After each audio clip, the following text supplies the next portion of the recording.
Hi friends, welcome back to my channel. இன்னைக்கு வீடியோல பார்க்க போற டாபிக் எதை பத்தின்னு பாத்தீங்கன்னா breech presentation-னா என்ன, இந்த presentationல குழந்தை இருந்தா நார்மல் டெலிவரி சாத்தியமாகுமா, உங்களோட பேபி breech presentation-ல தான் இருக்குங்கறதை நீங்க எப்படி தெரிஞ்சுக்கலாம், குழந்தை தலை திரும்புறதுக்கு நாங்க என்னெல்லாம் செய்யணும், என்னென்ன எக்ஸசைஸ்லாம் நீங்க பண்ணா குழந்தை தலை ஈஸியா வந்து திரும்புறதுக்கு வாய்ப்பு அதிகம் இருக்கு, குழந்தை இந்த பொசிஷன்ல இருக்கிறதுக்கு காரணம் என்ன, இதை சரி செய்ய முடியுமா அப்படிங்கறத இந்த வீடியோல வந்து ஃபுல்லா பார்க்க போறோம். நீங்க இப்ப 8வது மாத கர்ப்பிணியா இருக்கீங்க இல்லனா 7வது மாத கர்ப்பிணியா இருக்கீங்க அப்படின்னா கண்டிப்பா இந்த வீடியோ வந்து உங்களுக்கு ரொம்பவே யூஸ்ஃபுல்லா இருக்குங்க. நிறைய டிப்ஸ் வந்து இந்த வீடியோல வந்து ஷேர் பண்ணிருக்கேன், எக்ஸசைஸும் வந்து ஷேர் பண்ணிருக்கேன். சோ இந்த விஷயங்கள்லாம் நீங்க ஃபாலோ பண்ணீங்க அப்படின்னா கண்டிப்பா குழந்தை திரும்ப வாய்ப்புகள் அதிகம் இருக்கு. சோ வீடியோ ஸ்கிப் பண்ணாம முழுமையா பாருங்க. வாங்க வீடியோக்குள்ள போகலாம். பிரீச் பிரசன்டேஷன்ங்கிறது வந்து பாத்தீங்கன்னா நிறைய பேருக்கு வந்து என்னன்னு தெரியும், தெரியாம இருக்கீங்க அப்படின்னா வந்து கண்டிப்பா வந்து தெரிஞ்சு வச்சுக்கோங்க. பிரெக்னெண்டா இருக்கும்போது இதை வந்து தெரிஞ்சு வச்சுக்கிறது ரொம்பவே நல்லது. நார்மலாவே வந்து பாத்தீங்கன்னா பேபியோட ஹெட் மூவ் ஆயிட்டே தாங்க இருக்கும். ஸோ பேபியோட ஹெட் வந்து பாத்தீங்கன்னா எப்ப கீழே இறங்கும், அதாவது எப்ப எங்கேஜ் ஆகும் வந்து பாத்தீங்கன்னா, அதாவது குழந்தையோட தலை எப்ப தலைகீழா திரும்பும் அப்படின்னு வந்து பாத்தீங்கன்னா 7வது மாச கடைசியில இல்லைன்னா 8வது மாசம் ஸ்டார்டிங்ல வந்து பாத்தீங்கன்னா உங்களுக்கு பேபியோட ஹெட் வந்து தலைகீழா திரும்பும். அப்படி திரும்பாம அப்படியே அதே பொசிஷன்ல இருக்கு அப்படின்னா, அதாவது பேபியோட ஹெட் வந்து பாத்தீங்கன்னா உங்களோட நெஞ்சு பகுதியிலையும் பேபியோட பட் அதாவது பெட்டக்ஸ் வந்து பாத்தீங்கன்னா உங்களோட இடுப்பு பகுதியை நோக்கி, அதாவது உங்களோட வெஜினா பகுதியை நோக்கி வந்து இருக்கு அப்படின்னா அது பிரீச் பொசிஷன் வந்து சொல்லுவாங்க. அதாவது குழந்தை வந்து பிரீச் பொசிஷன்ல இருக்கு அப்படிங்கறத வந்து சொல்லுவாங்க. குழந்தை இந்த பொசிஷன்ல தான் இருக்கு அப்படிங்கறத நீங்க எப்படி தெரிஞ்சுக்க முடியும் அப்படின்னு வந்து பாத்தீங்கன்னா, அதாவது 7வது மாச கடைசியில இல்லைன்னா 8வது மாசம் ஸ்டார்டிங்ல வந்து பாத்தீங்கன்னா உங்களுக்கு ஸ்கேன் எடுக்க சொல்லுவாங்க. ஸோ அந்த ஸ்கேன்ல நீங்க எடுக்கும்போது வந்து பாத்தீங்கன்னா குழந்தை எந்த பொசிஷன்ல இருக்கு அப்படிங்கறத வந்து பிரசன்டேஷன் போட்டு பொசிஷனை வந்து போட்டிருப்பாங்க. செப்பாலிக் பொசிஷன்ல இருக்கு அப்படின்னா குழந்தை வந்து தலைகீழா திரும்பி இருக்குன்னு அர்த்தம். இதுவே வந்து பாத்தீங்கன்னா பிரீச் பொசிஷன்ல தான் இருக்கு அப்படிங்கறத வந்து மென்ஷன் பண்ணியிருக்காங்க அப்படின்னா குழந்தை உட்கார்ந்து இருக்குன்னு அர்த்தம். இந்த மாதிரி ஸோ குழந்தை வந்து பிரீச் பொசிஷன்ல தான் இருக்கு அப்படிங்கறத நீங்க இந்த ஸ்கேன் மூலமா வந்து தெரிஞ்சுக்க முடியும். ஸ்கேனை தவிர வேற எப்படிலாம் தெரிஞ்சுக்கலாம்னு வந்து பாத்தீங்கன்னா பேபியோட மூவ்மெண்ட்டை வச்சு தெரிஞ்சுக்கலாம். அதாவது பேபியோட மூவ்மெண்ட் வந்து பாத்தீங்கன்னா, அதாவது உங்களோட வயிறோட மேல் பகுதியில வந்து மூவ்மெண்ட் அதிகமா தெரியுது அப்படின்னா அது குழந்தை திரும்பி இருக்கு, அதாவது செப்பாலிக்ல திரும்பி இருக்கு அப்படின்னு வந்து அர்த்தம். குழந்தையோட தலை கீழே இறங்கி இருக்கு அப்படிங்கிறது வந்து அர்த்தம். இதுவே வந்து பாத்தீங்கன்னா உங்களுக்கு மூவ்மெண்ட் அடி வயிற்றுல மட்டும்தான் தெரியுது, மேல் வயிற்றுல இல்லவே இல்லை அப்படின்னா உட்கார்ந்து இருக்கு, அதாவது பிரீச் பொசிஷன்ல இருக்கு அப்படிங்கிறது தான் அர்த்தம். ஸோ இந்த மூவ்மெண்ட்டை வச்சு நீங்க வந்து உங்க பேபி பிரீச் பொசிஷன்ல இருக்கா இல்லைன்னா செப்பாலிக் பொசிஷன்ல இருக்கா அப்படிங்கிறத வந்து தெரிஞ்சுக்கலாம். 3 to 4% பெண்களுக்கு வந்து பாத்தீங்கன்னா பிரீச் பொசிஷன்ல தான் குழந்தை வந்து பிறக்குது அப்படிங்கிறத ரீசெண்டா வந்து ரிசர்ச்ல வந்து கண்டுபிடிச்சிருக்காங்க.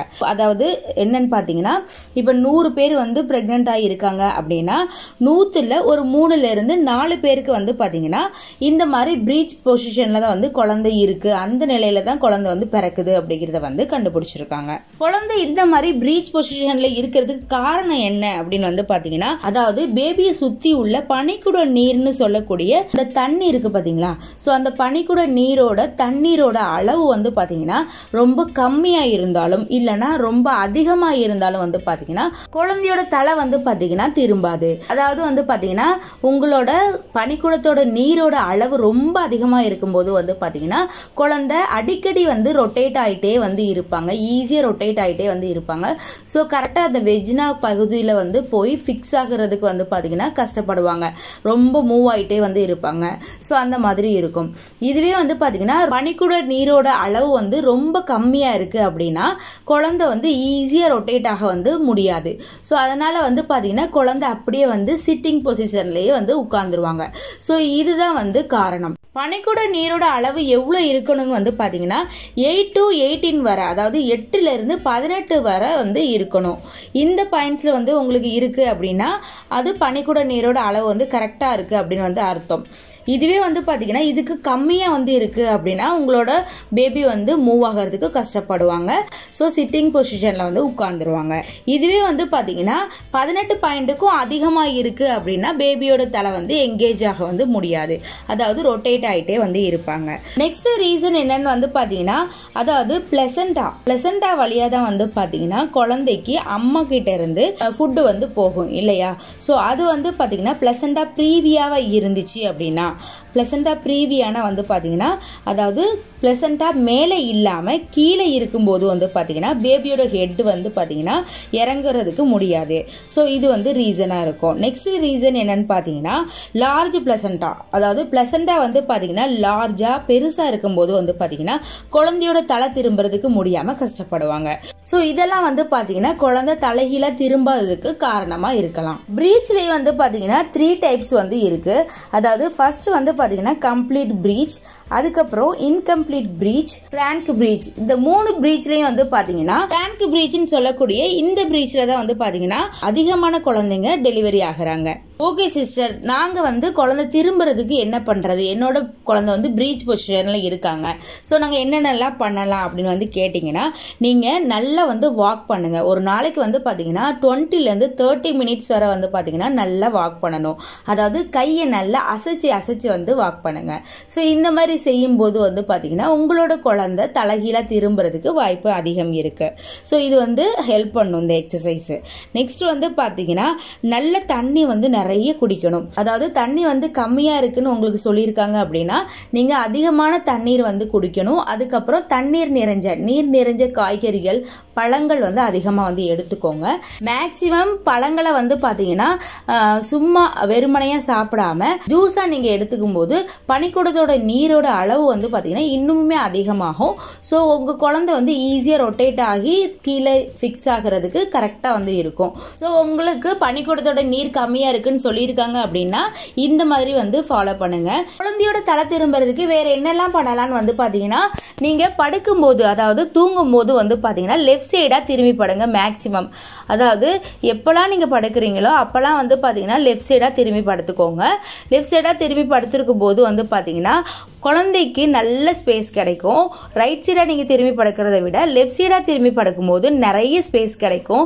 ஸோ அதனால வந்து பாத்தீங்கன்னா குழந்தை ஈஸியா ரொட்டேட் ஆகிறதுக்கு ஈஸியா இருக்கும். மறக்காம வந்து பாத்தீங்கன்னா நைட்டு நீங்க படுக்கும் போது லெஃப்ட் சைடா திரும்பி படுத்துக்கோங்க, மறந்துடாதீங்க. ஏன்னு வந்து பாத்தீங்கன்னா குழந்தை மேக்சிமம் வந்து பாத்தீங்கன்னா தலைகீழா திரும்புற டைம் வந்து பாத்தீங்கன்னா நைட்டா தான் இருக்கும். அதாவது இரவு நேரத்துல தான் வந்து பாத்தீங்கன்னா குழந்தை அழகா வந்து தலை திரும்பி வருவாங்க. ஸோ அதனாலதான் சொல்றேன், நைட்டு நீங்க படுக்கும் போது கண்டிப்பா மறக்காம வந்து பாத்தீங்கன்னா லெஃப்ட் சைடா திரும்பி படுத்துக்கோங்க. நெக்ஸ்ட் முக்கியமான விஷயம் என்னன்னு பாத்தீங்கன்னா எக்ஸசைஸ். இந்த மாதிரி நீங்க எக்ஸசைஸ் பண்ணும்போது கண்டிப்பா உங்க குழந்தை வந்து திரும்பி வர வாய்ப்பு அதிகம் இருக்கு. ஸோ அந்த எக்ஸசைஸ் எப்படி பண்ணணும்னு வந்து பாத்தீங்கன்னா தரையில வந்து நீங்க நிமிர்ந்து படுத்துக்கோங்க. 2 கால்களை மட்டும் வந்து பாத்தீங்கன்னா உயரமா வச்சுக்கோங்க. அதாவது ஒரு சேர்லயோ இல்லைன்னா சோஃபாலையோ வந்து பாத்தீங்கன்னா உயரமா வந்து காலை வந்து வச்சுக்கோங்க, 2 காலையும். ஸோ அந்த மாதிரி வச்சுட்டு வந்து பார்த்தீங்கன்னா உங்களோட இடுப்பு பகுதி இருக்குது பார்த்தீங்களா. ஸோ இடுப்பு பகுதியில் 1 இல்லை 2 பில்லோ வந்து வச்சுக்கோங்க. ஸோ முடிஞ்ச வரை வந்து பார்த்தீங்கன்னா பெரிய தலைவாணியாக வந்து வச்சுக்கோங்க.